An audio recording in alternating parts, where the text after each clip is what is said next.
Maximum বলে গণ আন্দোলন।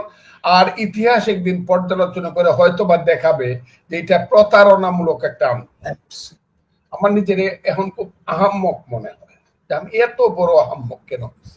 পুলিশের মায়ের কান্নার কোনো দাম নাই, পুলিশের রক্তেরও কোনো দাম নাই দেশে। কারণ আমাদের দেশের সরকার অলরেডি সিদ্ধান্ত নিয়ে নিয়েছে প্রথম দিন থেকে যে পুলিশ মরছে, মরে গেলে মরছে, তার সে কোনো বিচার পাবে না। তাইলে এক দেশে দুই আইন দিয়েই শুরু করলো এই সরকার। যারা দেশে বিদেশে থেকে নিজেদেরকে দেশের মালিক ভাবছেন বা ইউনূস সাহেবের মূল উপদেষ্টা যারা, তারা সবাই দাবি করেছেন, একজনে দাবি করেছেন 10 বছর ইউনূস সাহেবকে বিনা নির্বাচনে থাকতে দিতে হবে। ফজলু ভাই, বাংলাদেশের রাজনীতিতে আপনি প্রায় 50 বছরের বেশি, 60 বছরের মতো আপনি 6 দশক ধরে রাজনীতি করেন। পেশায় আইনজীবী হলে মূল পেশা আপনার রাজনীতি ছিল, রাজনীতি করে আসছেন। এমন কঠিন সময় কি রাজনীতিতে এসেছিল কিনা আইয়ুব শাসন থেকে এখন পর্যন্ত? এই যে রাজনীতিকে নির্বাচনে পাঠিয়ে দেওয়ার কথা অনেকেই বলছেন যে নির্বাচনে পাঠিয়ে দেওয়া হচ্ছে, বিএনপি যখনই নির্বাচনে দাবি উত্থাপন করে তখনই এক পা আগায় তো 3 পা পিছিয়ে যায় দাবি থেকে। রাজনীতি কি আসলে তাহলে নির্বাচনে চলে গেল কিনা?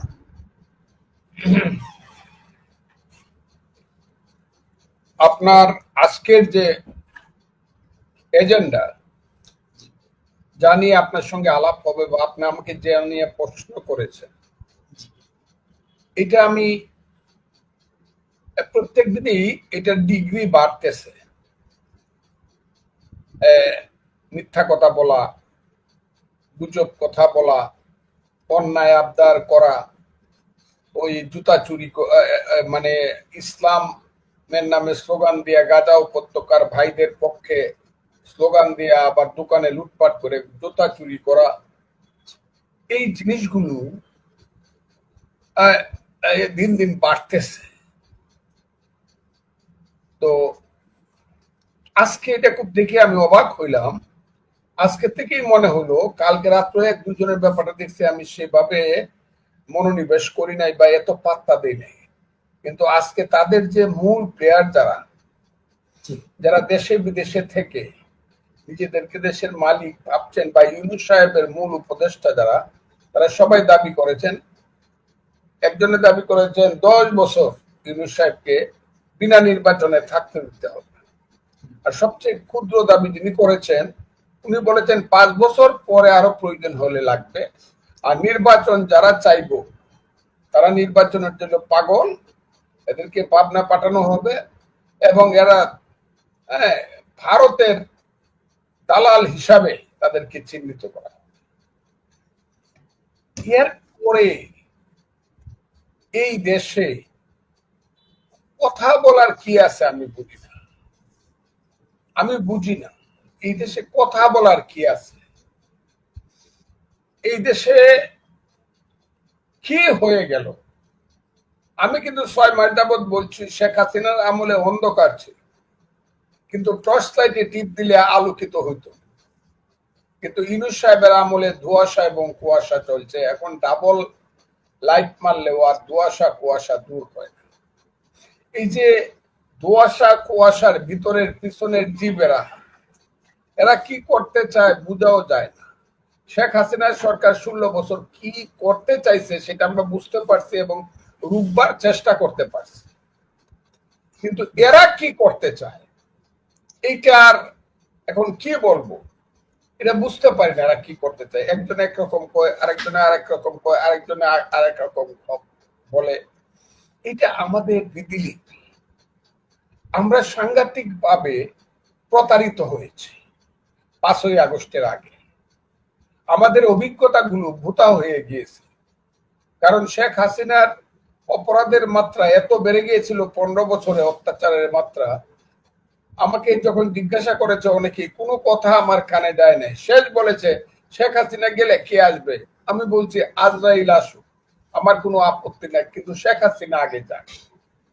কারণ আমি দেখেছি এই যে ছেলেরা, আরে কি বলবো, এই ছেলেরা সামনে মুক্তিযুদ্ধের গান বাজাইছে, তীরহারাই ঢেউয়ের সাগর পাড়ি দিব রে, গান বাজাইছে এই ছেলেরা, একটি ফুলকে বাঁচাবো বলে যুদ্ধ করি। আবার পিছনে বঙ্গবন্ধু শেখ মুজিবুর রহমানের ভাষণ বাজাইছে। এই যে প্রতারণামূলক মিথ্যা স্বপ্ন, আশা এবং আশ্বাস মানুষকে দেওয়া হয়েছে, এবং মানুষ যার কারণে শেখ হাসিনার অত্যাচারে জর্জরিত ছিল, এই প্রতারণা বুঝতে না পেরে, আমি করে খুব ক্লিয়ারলি বুঝছি, প্রতারণা অনেকে বুঝতে না পেরে ঝাঁপিয়ে পড়ে শেখ হাসিনাকে সবাই মিলে বিদায় করলাম। এবং আমার ধারণা এই প্রতারণার অংশীদার এই দেশের সবাই, প্রশাসন সহ প্রতারণা শিকার, অংশীদার না, প্রতারণার শিকার। তো এই অবস্থায় দাঁড়িয়ে একটা 5ই আগস্ট ঘটলো, ইউনূস সাহেব আসলেন 3 দিন পরে, আমরা মনে করলাম আয় হায় একটা নির্দোষ মানুষ, এইরকম আল্লাহর ফেরেশতা আসমান থেকে আল্লাহ নাজিল করলো আমাদের জন্য। হ্যাঁ, বাংলার উনি খলিফা, উনি বাংলার খলিফা। আমরা খুব জোরে হাততালি দিলাম 8ই আগস্ট রাত্রে 9:30। সেই হাততালিটা আমি আরো জোরে দিয়ে দিছিলাম। আমার নিজের এখন খুব আহাম্মক মনে হয় যে আমি এত বড় আহাম্মক কেন হয়েছিলাম। আমার কাছে মনে হয়েছিল ইউনূস সাহেব আসলে এই দেশে সুন্দরভাবে চলবে, টাকা পয়সার কোনো অভাব হবে না, এই দেশে গণতন্ত্র এমন ভাবে প্রতিষ্ঠিত হবে যার ব্যাপারে কোনো প্রশ্ন তুলতে হবে না। ইউনূস সাহেব নিজে একটা পর্যায়ে এসে উনি নিজেই বলবেন আমাকে আপনারা মাফ করেন, আমাকে সারা বিশ্বের জন্য রাখেন, বাংলাদেশের জন্য নতুন সরকার করেন নির্বাচনের মাধ্যমে। কত স্বপ্ন দেখছি, কত আশা করছি, সেই আশা এবং আমার স্বপ্ন তো বৃথা গেছে।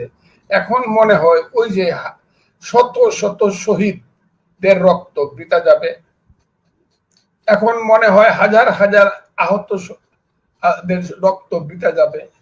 এখন কেন জানি মনে হচ্ছে, আজকে একজন আমাকে জিজ্ঞাসা করছিল, আমি আজকে নাগরিক টিভিতে একটা 5টা থেকে 6:30 পর্যন্ত একটা টক শো করছিলাম, সঞ্চালক জিজ্ঞাসা করছিলেন এটা তো বিপ্লব।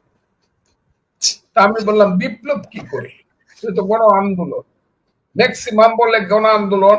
আর ইতিহাস একদিন পর্যালোচনা করে হয়তো বা দেখাবে যে এটা প্রতারণামূলক একটা আন্দোলন। আমার কথাটা ইতিহাস হয়তো একদিন দেখাবে এটা গণ আন্দোলন, আমি ধরে নিব এটা গণ আন্দোলন। বলো না এটা তো একটা বিপ্লব। তা আমি বললাম বিপ্লব হইলে তো যুদ্ধ হতে হবে। পৃথিবীতে যত রিভলিউশন হয়েছে সরকারের বিরুদ্ধে বিরোধীরা যুদ্ধ করছে, কিউবাতে করছে, চীনে করছে, রাশিয়াতে করছে, যুদ্ধ হয়েছে। বাংলাদেশে তো 5ই আগস্টে কোনো যুদ্ধ হয় নাই, 71-এ আমরা যুদ্ধ করছি, যুদ্ধ করে দেশ সাথে।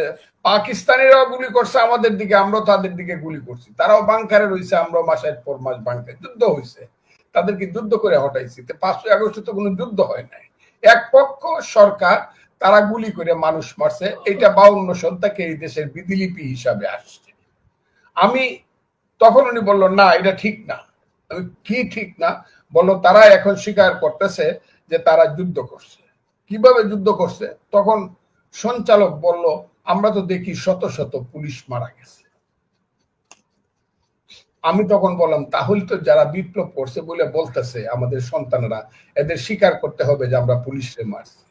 তারা স্বীকার করে কিনা, আমার কথাটা খুব বুঝবার চেষ্টা করে, তারা স্বীকার করে কিনা যে আমরা পুলিশকে মারছি। এই টুকের মধ্যে আমি বললাম এই ব্যাপারটা একটু দয়া করে থামায় দেন। বললো থামায় দেন, কারণ পুলিশের মায়ের কান্নার কোনো দাম নাই, পুলিশের রক্তেরও কোনো দাম নাই দেশে।